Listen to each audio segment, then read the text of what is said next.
হরে কৃষ্ণ, রাধে রাধে। 2026 সালের বরুথিনী একাদশী 13ই এপ্রিল সোমবার অর্থাৎ 30শে চৈত্র পড়েছে। বৈশাখ মাসে কৃষ্ণপক্ষের এই পবিত্র তিথিতে ভগবান বিষ্ণুর বরাহ অবতারের পুজো করা হয়। এটি একটি পাপ মোচন এবং সৌভাগ্য বৃদ্ধির জন্যও পরিচিত। আপনারা মোটামুটি সবাই জানেন আগামী 13ই এপ্রিল সোমবার একসাথে দুটো উৎসব, যেমন আমাদের নীল ষষ্ঠী পুজো এবং বরুথিনী একাদশী। আমি নীল ষষ্ঠীর সম্বন্ধে আপনাদেরকে জানিয়েছি কবে। এবার আমি ব্রত কথাটা অবশ্যই আপনাদের এই চ্যানেলে দিয়ে দেবো, আপনারা শুনে নেবেন। আর আজকে আমি এখন বরুথিনী একাদশী কবে, কখন, কিভাবে পালন করবেন এর মাহাত্ম্য, ব্রত কথা এবং এর তাৎপর্য বিস্তারিত বলবো এই ভিডিওর মাধ্যমে। ভগবান বিষ্ণু সকলের মঙ্গল করুক। আপনারা সবাই আশা করি ভালো আছেন। আপনারা ভালো থাকুন, সুস্থ থাকুন, ভগবানের নামে থাকুন, দেখবেন সমস্ত বাধা বিপত্তি উতরে যাবেন। একদিনে দুটো ব্রত পড়াতে একদিকে আমাদের সুবিধা হয়েছে, আলাদা করে আর দুদিন আমাদের উপোস করতে হচ্ছে না। একদিনের উপোসেই আমরা দুটো পুজো করে নিতে পারবো। আমরা বিস্তারিত যাব তার আগে আমি বলবো, যদি এই চ্যানেলে নতুন হয়ে থাকেন অবশ্যই চ্যানেলটা সাবস্ক্রিপশন করে পাশে থাকবেন, সকলের সাথে শেয়ার করে দেবেন এই তথ্যমূলক ভিডিওটি। আর লাইক কমেন্ট করতে ভুলবেন না। ভিডিও শেষে অবশ্যই ওম নমো ভগবতে বাসুদেবায় লিখতে কিন্তু একদম ভুলবেন না। আর অল বাটনে প্রেস করে রাখবেন, তাহলে আমি এই ধরনের ভিডিও দিলেই আপনার তৎক্ষণাৎ পেয়ে যাবেন। জয় জগন্নাথ, সকলের মঙ্গল করো। তো চলুন আজকে আমরা জেনে নিই প্রথমে ব্রত কখন পড়েছে, সময়টা জেনে নিই, আর পালন কখন করবেন সেটাও আপনারা জেনে নিন।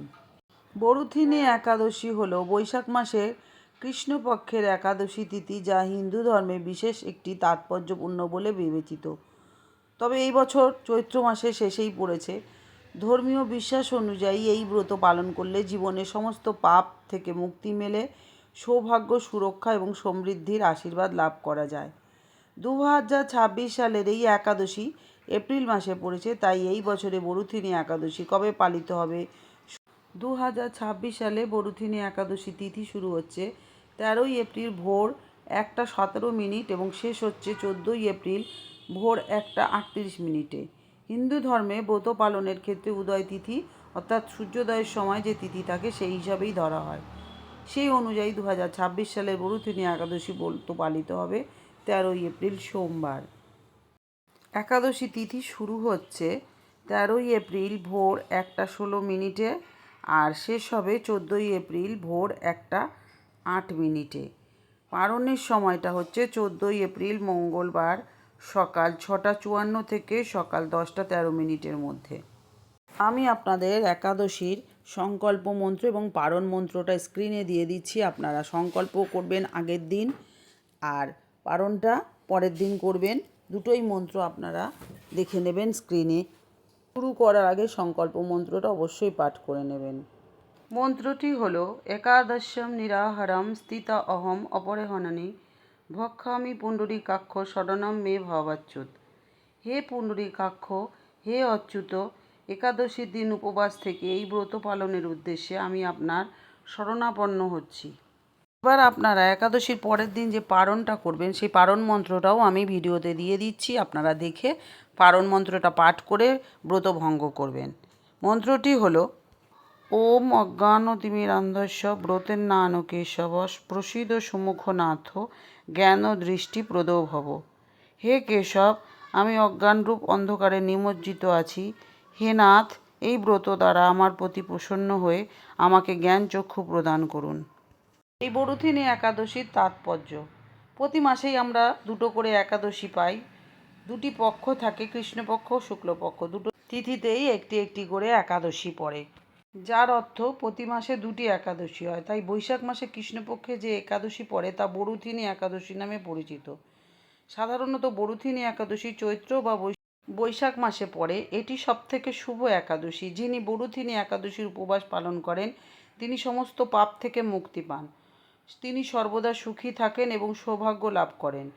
বরুথিনী একাদশীতে অভাবী লোকেদের দান করলে বছরের পর বছর কঠোর তপস্যার সমতুল্য ফল লাভ হয়। বরুথিনী একাদশীর উপবাস পালন করলে সকল দুঃখ থেকে মুক্তি পাওয়া যায় এটা সূর্যগ্রহণের সময় স্বর্ণদানের সমতুল্য ফল লাভ হয়। শাস্ত্র অনুযায়ী বরুথিনী একাদশীতে উপবাস পালন করলে জমি বা হাতি দানের চেয়েও বেশি সৌভাগ্য লাভ হয়। সর্ষের দানকে সকল দানের মধ্যে শ্রেষ্ঠ দান যেমন বলা হয়, কিন্তু স্বর্ণদান অপেক্ষা সর্ষের দানের চেয়েও উত্তম।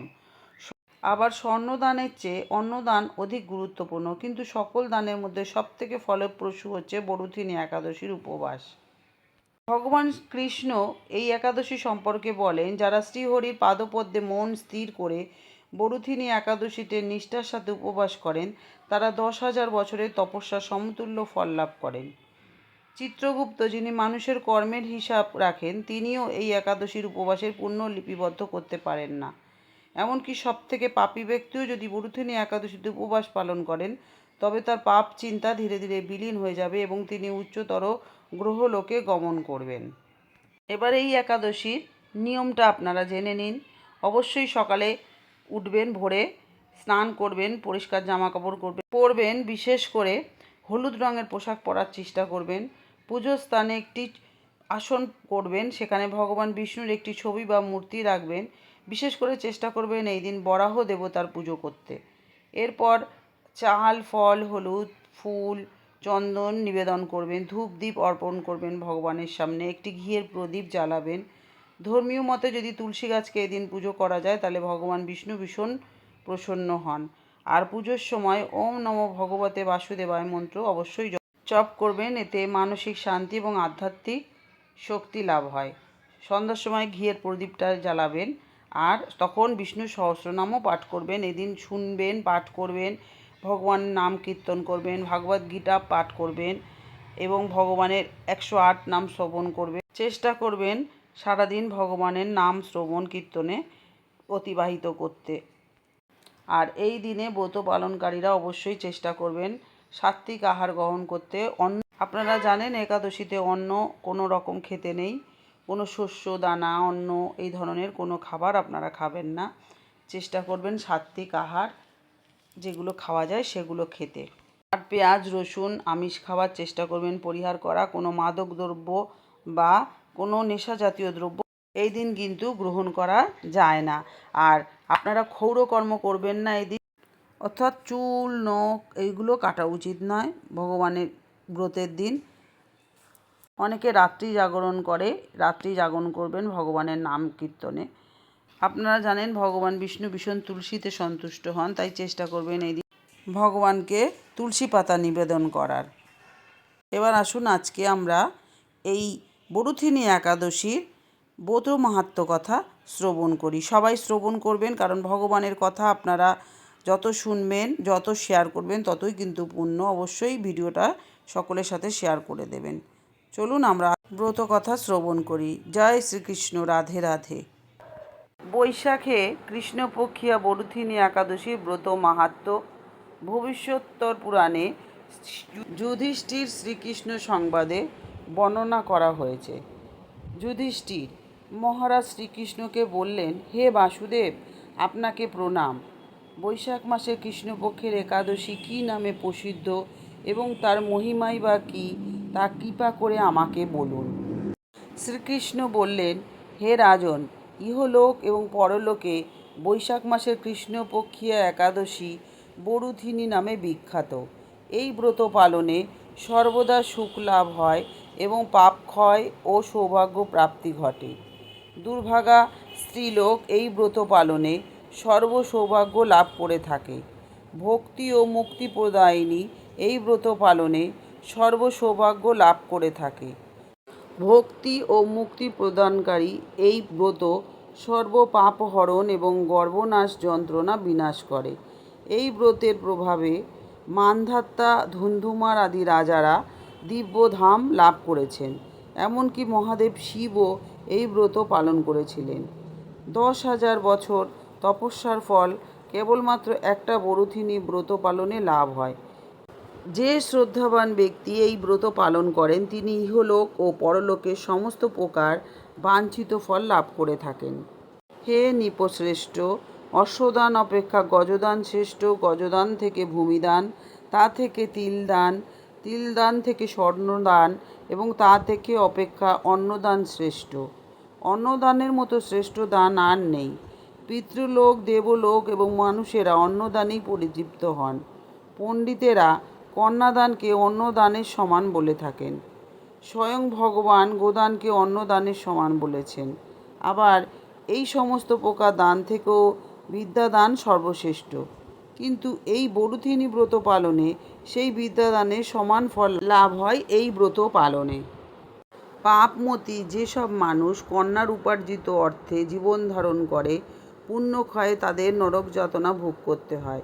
তাই কখনো কন্যার উপার্জিত অর্থ গ্রহণ করা উচিত নয়। যে ব্যক্তি বিভিন্ন স্বর্ণ অলঙ্কার সহ কন্যাদান করেন, তার পুণ্যের হিসাব স্বয়ং চিত্রগুপ্ত করতে অসমর্থ হন।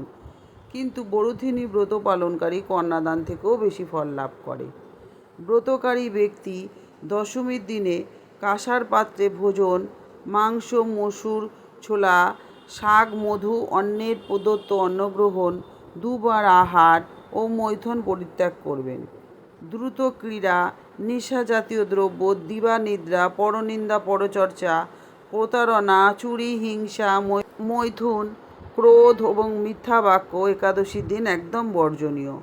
কাঁসার পাত্রে ভোজন, মাংস, মসুর ডাল, মধু, তেল, মিথ্যা ভাষণ, ব্যায়াম, দুইবার আহার, মৈথুন এসব কিন্তু দ্বাদশীর দিনেও পরিত্যাজ্য। হে রাজন, এই বিধি অনুসারে বরুথিনী ব্রত পালনে সকল প্রকার পাপের বিনাশ এবং অক্ষয় গতি লাভ হয়। যিনি হরিবাসরে রাত্রি জাগরণ করে ভগবান জনার্দনের পুজো করেন, তিনি সর্বপাপ মুক্ত হয়ে পরম গতি লাভ করেন। তাই সূর্যপুত্র যমরাজের যাতনা থেকে পরিত্রাণের জন্য পরম যত্নে এই একাদশীর ব্রত পালন করা কর্তব্য। বরুথিনী একাদশীর ব্রত কথা শ্রদ্ধা ভরে পাঠ বা শ্রবণ করলে সহস্র গোদানের ফল লাভ হয় এবং সর্বপাপ থেকে মুক্ত হয়ে বিষ্ণুলোকে গতি হয়। অথ বরুথিনী একাদশী ব্রতকথা সমাপ্ত। হরে কৃষ্ণ, রাধে রাধে। বন্ধুরা, আশা করি ভিডিওটা আপনাদের ভালো লেগেছে। সকলের সাথে শেয়ার করে সকলকে ব্রতকথা শোনার সুযোগ করে দেবেন। আজকে বলবো, এতক্ষণ আমার সাথে থাকার জন্য আপনাদেরকে অসংখ্য ধন্যবাদ। সবাই সুস্থ থাকুন, ভালো থাকুন, আনন্দে থাকুন। ভগবান বিষ্ণু সকলের মঙ্গল করুক। আজকে আসি, আবার দেখা হবে নতুন আরেকটা ভিডিও নিয়ে। হে কৃষ্ণ করুণা সিন্ধু দীনবন্ধু জগৎপতে গোপীশ গোপিকা কান্ত রাধাকান্ত নমস্তুতে।